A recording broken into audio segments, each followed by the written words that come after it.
अस्सलाम वालेकुम students, class 9 biology chapter number 2। I am your teacher Mrs Zabati. इससे पहले हमने we have studied about the animal tissue, what is tissue and the animal tissue in detail. Now today we will study about the plants tissue. Plants tissue, तो सबसे पहले plants में दो categories है tissues की।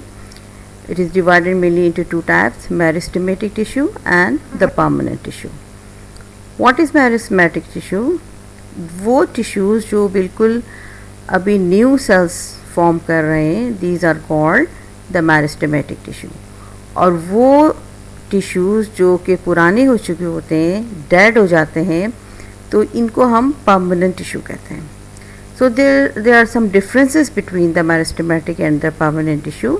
कि सबसे पहले ये कि जो मैरिस्टेमेटिक टिश्यूज़ हैं इनके अंदर डिवाइड होने की सलाहियत होती है, यानी 2 से 4, 4 से 8, तो ये डिवाइड होने की इनकी सलाहियत होती है और यही फिर प्लांट्स को ग्रोथ इन्हीं की वजह से होती है। लेकिन जो परमानेंट टिश्यू होते हैं वो डिवाइड नहीं होते बिकॉज ये डेड हो जाते हैं इसलिए। अच्छा, मैरिस्टेमेटिक सेल्स जो होते हैं वो छोटे होते हैं साइज़ में, they are smaller in size, but the permanent tissue cells are larger in size. क्यों लार्जर होते हैं? क्योंकि इनके अंदर डिपोजिशन ऑफ मटेरियल हो जाती है। जो डेड सेल्स हो जाते हैं इनके अंदर जो वेस्टेज ऑफ प्लांट का होता है मटेरियल वो जमा होना शुरू हो जाता है, that is why they becomes larger in size. अच्छा, meristematic tissues की walls are thin, comparatively thin walls and nucleus in the center. The walls of these cells are thick. जो permanent cell tissues होते हैं इनकी दीवारें इनके cell की thick होती हैं। क्यों? वही वजह है कि इनके अंदर deposition of material हो जाती है। Now the fourth difference is that ये कहाँ पाए जाते हैं? The meristematic tissues are found in the growth region. कहाँ पर? Tips, root tips पे, शूट के टिप्स पे, क्योंकि प्लांट्स ग्रो ही टिप से करता है। और जो परमानेंट टिश्यू हैं ये तमाम पार्ट्स में प्लांट के पाए जाते हैं सिवाय टिप्स के, क्योंकि टिप्स पे मेरिस्टेमेटिक टिश्यूज होते हैं। यही मेरिस्टेमेटिक जब ओल्ड हो जाते हैं, बड़े हो जाते हैं, डेड हो जाते हैं, तो यही मेरिस्टेमेटिक परमानेंट टिश्यूज बन जाते हैं। ठीक है, तो ये तो 4 डिफरेंसेस थे between the meristematic and the permanent tissue. अब हम डिस्कस करेंगे the types of permanent tissue in plant on the basis of their function. Functions की बुनियाद पे प्लांट्स के भी 4 ही टाइप्स के टिश्यूज़ पाए जाते हैं। तो जिस तरह हमने एनिमल में पढ़ा था एपिथेलियल, तो इसी तरह से प्लांट्स के अंदर हम इसको एपिडर्मल कहेंगे, एपिडर्मल टिश्यू। और ये भी सरफेस लेयर फॉर्म करती है, सिंगल होती है, लाइन और कॉम्पैक्ट अरेंज होते हैं इनके सेल्स, और एक सिंगल लाइन में सिंगल प्रोफाइल होती है। The cells of these tissues are rectangular in shape. इनकी जो शक्ल होती है वो रेक्टेंगुलर होती है। The tissue form the outer layer of root, stem and leaf. यही जिस तरह हमारी स्किन मसल्स पे स्किन्स होते हैं वो फॉर्म करते हैं, तो ये जो प्लांट्स के एपिडर्मल लेयर फॉर्म करती है, लीफ की, रूट की। Third, the cells are very compactly arranged, so there is no space between them. In the stem and leaves, pores called stomata are present. ये जो stems और leaves के अंदर tiny pores पाए जाते हैं इस टिश्यू के, तो उसको हम क्या कहते हैं? स्टोमेटा। आपने पढ़ा होगा स्टोमेटा ज़्यादा tiny pores present at the epidermal layer. अच्छा, फंक्शन क्या है इस एपिडर्मल टिश्यू का? ये प्रोटेक्शन का काम करते हैं। They protect the inner part of the plant. ठीक है, the function is the protection.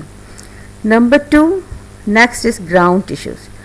Ground tissues में इसके जो cells होते हैं thick होते हैं, permanent है और thick होते हैं। Ground tissues are composed of thin walled parenchymatous cell. ये जो cells होते हैं इस टिश्यू के, इसकी दीवारें thin होती हैं। और पैरेन्काइमा सेल्स, ये भी बाद के लेक्चर में मैं आपको बताऊंगी कि जो शेप की बुनियाद पे इनकी जो डिफरेंट टाइप्स होते हैं। अच्छा, इसके अलावा ये किससे बन रहे हैं? जो मेरिस्टेमेटिक टिश्यू ओल्ड हो जाता है, जैसे ही डेड होता है, वो ये वाले ग्राउंड टिश्यूज़ बनाते हैं।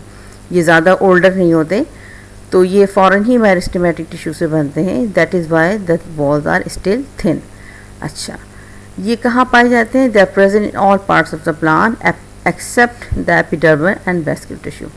सिवाय एपिडर्मिस के और वैस्कुलर के बाकी प्लांट्स के हर हिस्से में ये ग्राउंड टिश्यूज़ पाए जाते हैं। फंक्शन इसका क्या है कि ये मेनली फूड को स्टोर करते हैं, स्टोरेज ऑफ फूड इनका मेनली फंक्शन है।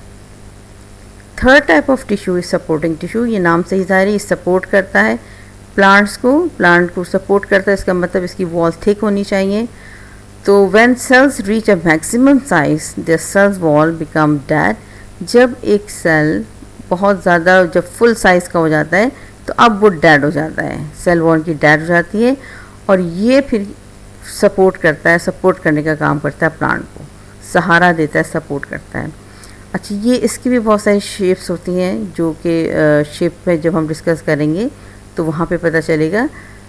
स्केलर कायमा and collenchyma are the example of supporting tissue. ये दो टाइप की जो शेप्स की बुनियाद पर दो टाइप से ये सपोर्टिंग टिश्यू की एग्जाम्पल है। फंक्शन क्या है? सपोर्टिंग, नाम से ही ज़ाहिर है क्या फंक्शन होना चाहिए कि it give support and rigidity. Rigidity का मतलब सख्ती, प्लांट को सख्ती देता है और सपोर्ट देता है। कौन? Supporting tissue. Next come conducting और वैस्कुलर टिश्यू। नाम से ही ज़ाहिर है कि इसका काम कंडक्शन है। कंडक्शन का मतलब एक जगह से दूसरी जगह चीज़ों को पहुंचाना। तो these tissues consist of elongated cells with thick और thin wall, xylem and phloem. दो तरह की सेल्स से मुश्तमिल है, जाइलम एंड फ्लोएम इसकी एग्जांपल्स हैं।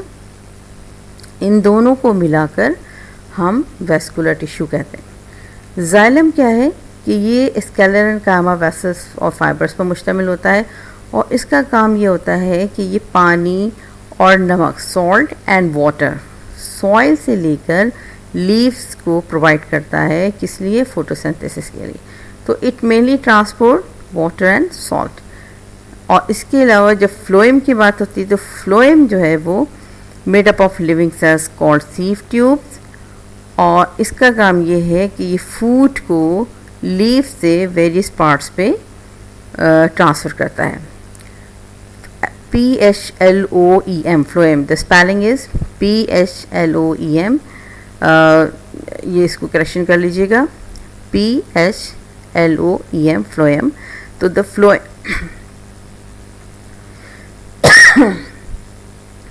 तो ये जो है फूड को ट्रांसफ़र करता है।